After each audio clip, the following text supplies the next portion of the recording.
আসসালামু আলাইকুম। আজকে আমরা খিচুড়ি রান্না করব। ডাল চাল নিচে এই যে পেঁয়াজ মরিচ দিলাম, তারপরে এই যে তেজপাতা দিলাম, মশলার গোটা টোটা দিলাম,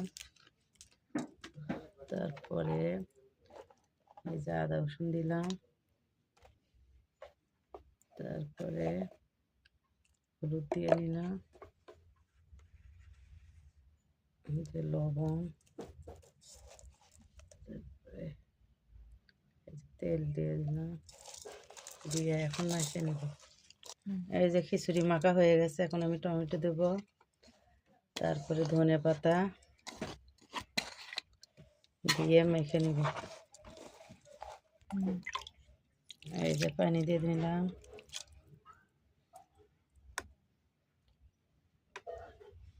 আমার খিচুড়ি হয়ে গেছে। রাইস কুকারে দিছিলাম দেখে দেখাতে পারিনি।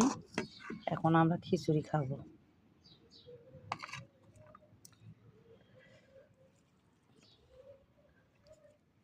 তো আপনারা ভালো থাকবেন। এইভাবে আপনারা খিচুড়ি রান্না করে খান নাকি কমেন্ট করে জানাবেন। আমরা এইভাবেই খিচুড়ি রান্না করে খাই। ভালো থাকবেন। আসসালামু আলাইকুম। খোদা হাফেজ।